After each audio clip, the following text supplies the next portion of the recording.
दिवस को लेकर मुख्यमंत्री योगी आदित्यनाथ काफी गंभीर नजर आ रहे हैं। गोरखपुर पहुंचे मुख्यमंत्री योगी आदित्यनाथ ने स्पष्ट कहा कि 21 जून की तैयारी अभी से ही शुरू कर दी जाए। 21 जून को मनाए जाने वाले विश्व योग दिवस को लेकर उन्होंने कहा कि योग दिवस के मुख्य कार्यक्रम, जिसमें प्रधानमंत्री नरेंद्र मोदी की सहभागिता होगी, सीधा प्रसारण सभी प्रमुख स्थलों पर किया जाना सुनिश्चित किया जाए और तैयारी अभी से शुरू की जाए।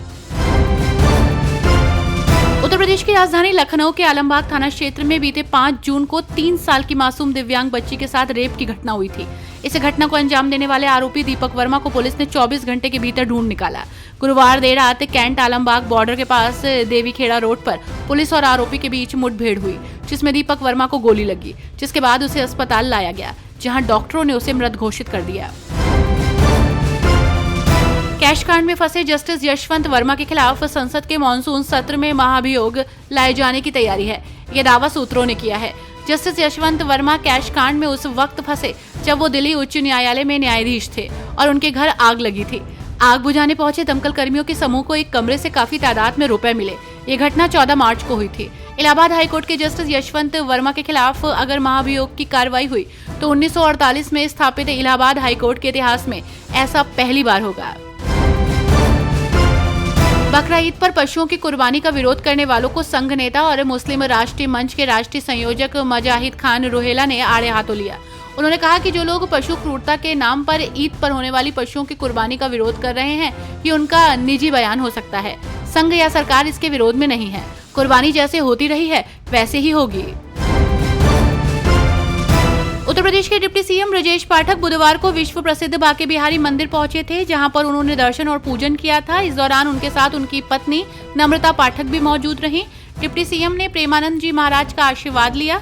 इस दौरान प्रेमानंद जी महाराज ने डीएम सीएम को भगवत प्राप्ति के बारे में बताया।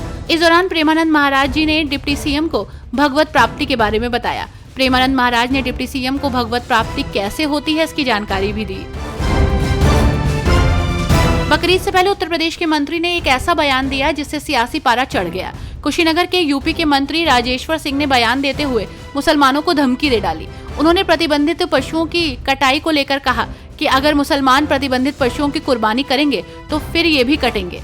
मंत्री राजेश्वर सिंह ने चेतावनी भरे लहजे में आगे कहा कि बकरीद आ रही है, इस दौरान मुसलमानों को हम गाय नहीं काटने देंगे। साथ ही उन्होंने कहा कि अगर प्रतिबंधित पशु कटेंगे तो मुसलमान भी कटेंगे और कुशीनगर में खून की धारा बह जाएगी। ईडी की गिरफ्तारी के बाद जमानत पर रिहा होने के बाद गोरखपुर पहुंचे चिल्लूबार के पूर्व विधायक सपा के वरिष्ठ नेता विनय शंकर तिवारी ने कहा कि उनकी गिरफ्तारी राजनीति से प्रेरित है। यहां की जनता आने वाले समय में इसका जवाब देगी। उन्होंने कहा कि यह सरकार अहंकार से युक्त है। न्यायालय ने किस तरह से उसका जवाब दिया और वो आप लोगों के सामने है। आज प्रदेश में राजनीति हावी है। प्रयागराज में जन शिकायत निवारण प्रणाली के मामलों में लापरवाही बरतने पर सभी तहसीलों के 16 लेखपालों को एसडीएम की रिपोर्ट के आधार पर निलंबित कर दिया गया। ये कार्रवाई मुख्य राजस्व अधिकारी ने की है। कहा गया है कि बार बार नोटिस और चेतावनी देने के बाद भी इन लेखपालों की कार्यशैली में सुधार नहीं आया। प्रधानमंत्री मित्र मेगा टेक्सटाइल और परिधान पार्क योजना के तहत लखनऊ और हरिद्वार की सीमा पर बनने वाला मेगा टेक्सटाइल पार्क अब तेजी से आकार ले रहा है। योगी सरकार ने इसके विकास के लिए मास्टर डेवलपर की चयन प्रक्रिया शुरू कर दी है। पार्क का विकास, संचालन और विपणन सब कुछ पीपीपी मोड पर होगा। ऑल इंडिया मुस्लिम जमात के राष्ट्रीय अध्यक्ष मौलाना शहाबुद्दीन रजवी ने बकरीद से पहले शुक्रवार 6 मई यानी कि आज जुम्मे की नमाज से पहले इमामों को चिट्ठी लिखी। इस चिट्ठी में रजवी ने मांग की है कि इमामों को अपने संबोधन में कुछ अहम मुद्दों को शामिल करना चाहिए। रजवी की मांग है कि इस संबोधन में पाकिस्तान के आतंकी कामों की निंदा की जाए।